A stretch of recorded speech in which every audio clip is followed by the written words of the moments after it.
اب چوتھے امام 20 سال آپ نہیں دکھا سکتے امام کی کوئی ایسی تقریر، امام کا کوئی ایسا خطبہ جس طرح امیر المومنین کیا کرتے تھے، علی اعلان، جس طرح امام حسین کھڑے ہو گئے علی اعلان۔ یہ بعض ہمارے احمق لوگ کہتے ہیں امام زین العابدین نے کون سی تبلیغ کی؟ اب ان کو پتہ ہی نہیں ہر زمانے میں تبلیغ کرنے کا طریقہ اپنا ہوتا ہے۔ جس طرح علی نے تبلیغ کی اس طرح امام حسن نے نہیں کی، جس طرح امام حسن نے کی۔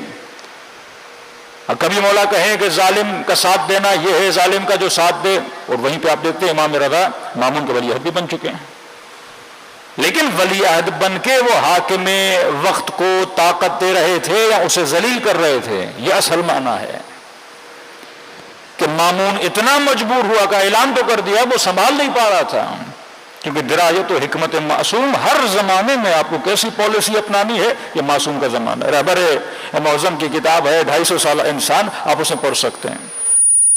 یہ نہیں کہا کہ 250 سال میں کتنے انسان ہیں، کہ نہیں 250 سالہ انسان، ایک انسان، وہ پورے 12 معصومین کو ایک جسم اور ایک انسان کی نگاہ میں دیکھتے ہیں کہ اگر امام حسین امام حسن کے زمانے میں ہے تو وہی کرتے جو مولا حسن نے کیا، اگر مولا حسن امام حسین کے زمانے میں ہوتے تو وہی کرتے جو امام حسین نے کیا۔ ہر امام اپنے زمانے کے اعتبار سے کام کر رہا تھا۔ امام زین العابدین نے سب سے بڑا کام جو کیا، کیونکہ لوگ سلواش تو بھیجتے تھے لیکن سلوات آدھی بھیجتے تھے، آل کو نکال دیتے تھے، امام نے جتنی دعائیں پڑھی، دعا کے ہر ایک لائن کے بعد ایک سلوات، ایک سلوات، ایک سلوات۔ اب دنیا کہتی تھی یہ دعائیں پڑھ رہے ہیں، دشمن کو کوئی خطرہ تو نہیں ہے، لیکن امام اپنے زمانے کی نسلوں کے ذہنوں میں محمد اور آل محمد کی محبت کو دعا کے ذریعے سے ڈال رہے تھے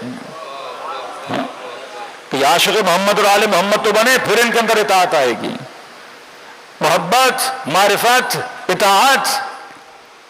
محبت آئے گی پھر معرفت کے پیچھے جائے گا، معرفت آئے گی تو یہ مقام اطاعت پر آئے گا۔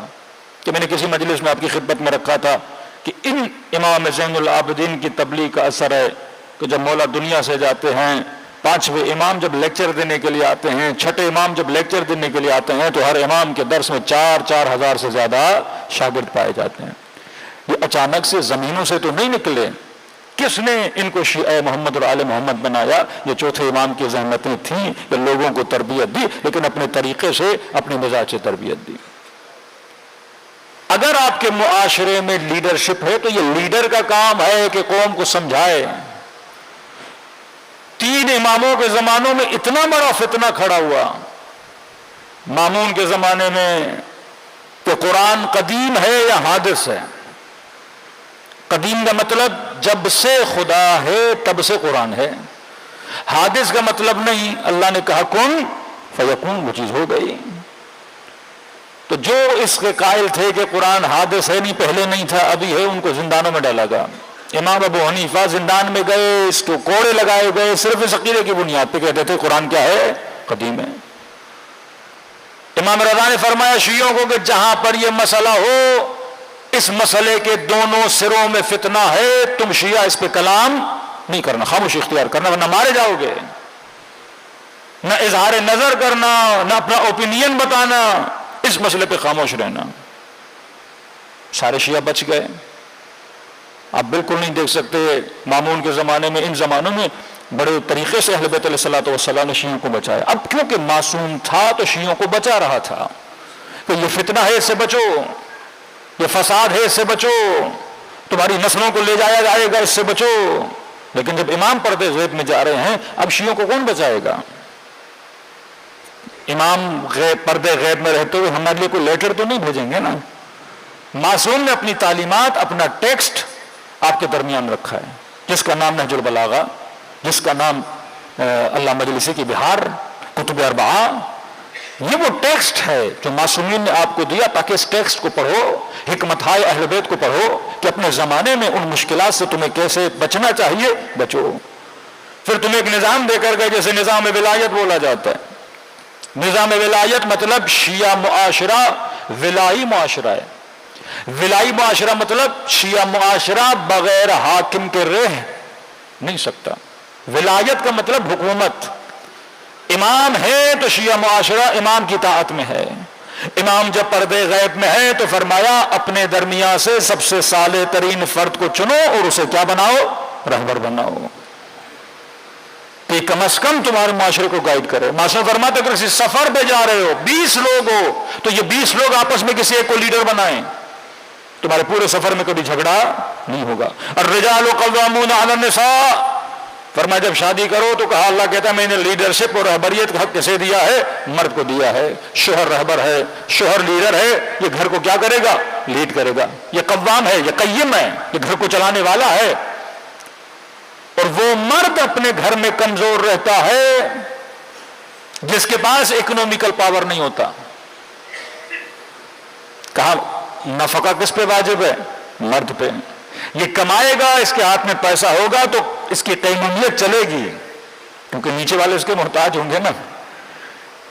ایک ہاتھ ہے ایسے, ایک ہاتھ ہے ایسے, تو کس یہ والے ہاتھ کے لیے لوگ آگے بڑھتے ہیں نا کہ جناب ہمیں دو. ایک اچھی گاڑی, ایک بڑی گاڑی جب روڈ پہ کھڑی ہوتی ہے تو سارے فقیر اس کے ارد گرد جمع ہو جاتے ہیں نا کہ جناب کھانا نہیں کھایا, ہمیں پیسہ دو.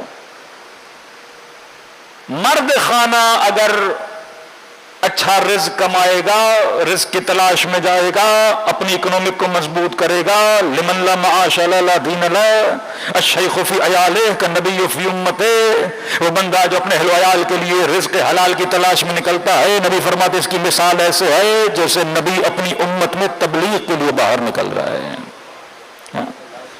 اکنومیکلی مضبوط ہوگا تو گھر میں اس کی چلے گی. یہ ایک نیچرل سسٹم ہے کیونکہ سارے اس کے محتاج ہیں.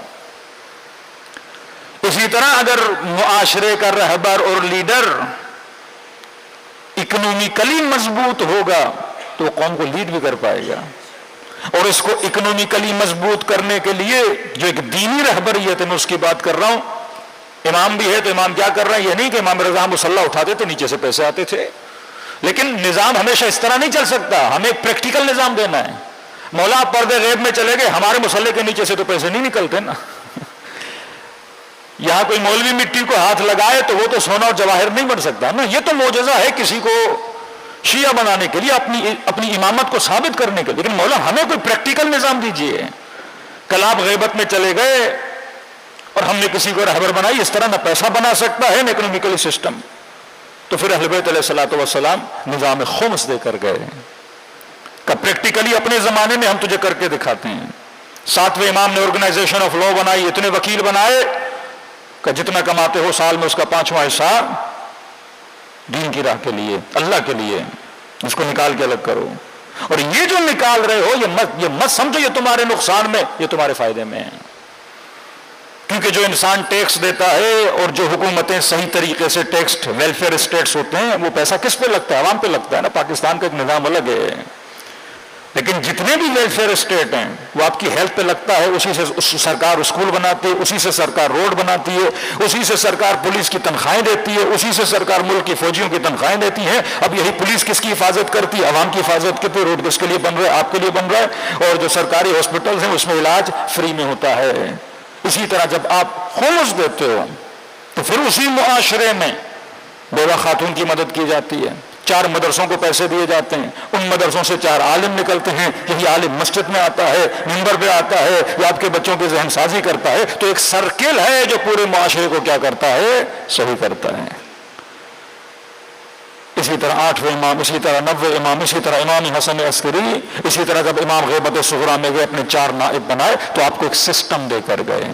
اور سسٹم کا کام تھا کہ شیعہ معاشرے کی اصلاح کرنا.